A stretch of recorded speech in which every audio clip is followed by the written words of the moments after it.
On continue avec une deuxième vidéo sur la pression. Donc, toujours le premier paramètre qu'on étudie la pression. Et donc là, on va voir les champs de pression. On va surtout voir du vocabulaire. Donc, à votre avis, qu'est-ce que c'est un marais barométrique? Là, on pense à Shrek, mais c'est peut-être pas de ça qu'on va parler. D'accord?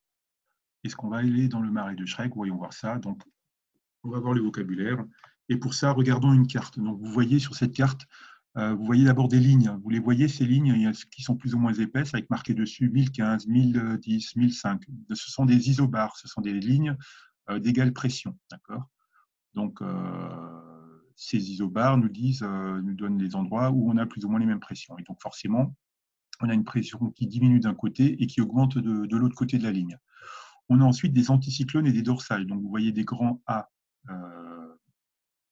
bleus, ce sont les anticyclones, des grands D rouges, qui sont des dorsales. Et sur les cartes en noir et blanc, vous aurez des A gris et des D gris. D'accord. Les anticyclones aussi, on leur met parfois la lettre H pour high, et les dépressions, on leur met parfois la lettre L pour light, voilà, pour low. Voilà, pour low.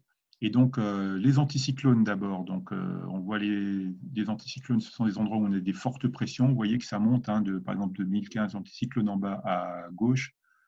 Donc, on monte 1015, 1020, 1025, 1030. On doit se retrouver autour de 1035. Et ensuite, vous voyez une ligne en zigzag. Ben, c'est un axe où on a beaucoup de haute pression. Donc, ça s'appelle une dorsale. D'accord. Ensuite, vous avez les dépressions. Donc là, c'est des pressions qui baissent. Et donc, vous voyez la dépression qu'on a au-dessus de l'Irlande, en plein centre de la carte. Vous voyez qu'on descend de 1015 la grosse ligne, 1010, 1005, et on descend jusqu'à 975 à peu près. D'accord. Et donc, un axe de faible pression. Donc, vous voyez des grandes lignes qui sont en zigzag, des grandes lignes noires. Ce sont des talwegs. Et enfin, le marais barométrique, c'est un endroit où on n'a pas trop de variations de pression, donc ça ne bouge pas trop. Voilà, ça marne un peu, c'est un marais. Voilà. Donc le marais barométrique, M-A-R-A-I-S, ça s'écrit comme le marais de Shrek. Ce n'est pas la marée comme la marée de la mer. D'accord. Donc là, vous avez le vocabulaire principal à connaître sur les champs de pression. Et donc, pour s'imaginer ces champs de pression, vous imaginez que ce sont comme si c'était des courbes de niveau quand on fait de la randonnée, et vous imaginez que l'anticyclone, c'est en haut d'une montagne, et la dépression, c'est le fond d'un gouffre. D'accord. Et vous voyez comme ça des courbes de niveau. Alors, attaquons les questions d'examen. Donc, première planche de questions d'examen. Sur une carte météorologique, la ligne qui relie tous les points d'égale pression est une ligne uniforme, isotherme, isocèle, isobar. Donc, égale pression. Pression, ce sont les barres, donc c'est isobar.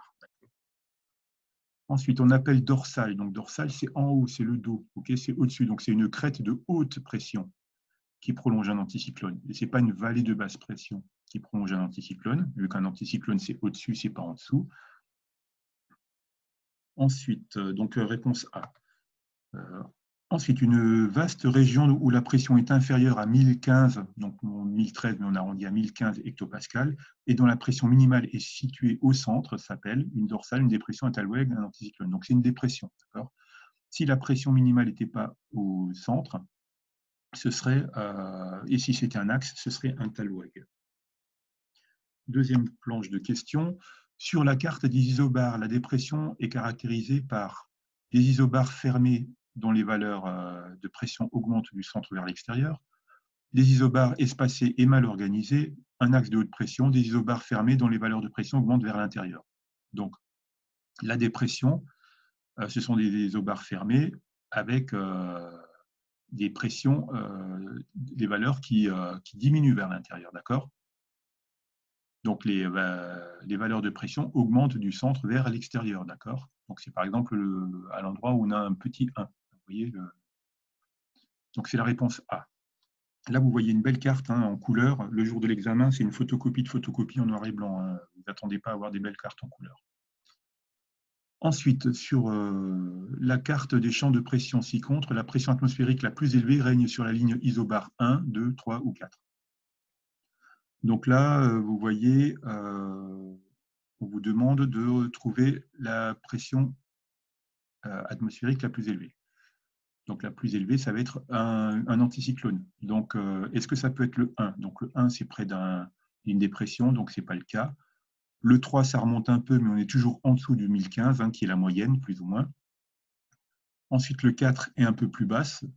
Et on voit la ligne 2 qui est juste proche de l'anticyclone, donc c'est la 2, c'est donc réponse B. Okay.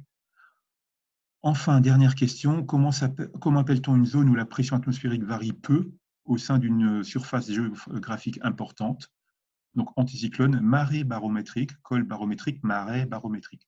Donc c'est le marais barométrique, réponse D, et pas la marée barométrique qui n'existe pas. Ça n'a rien à voir. Enfin, ça n'existe pas. Donc réponse D.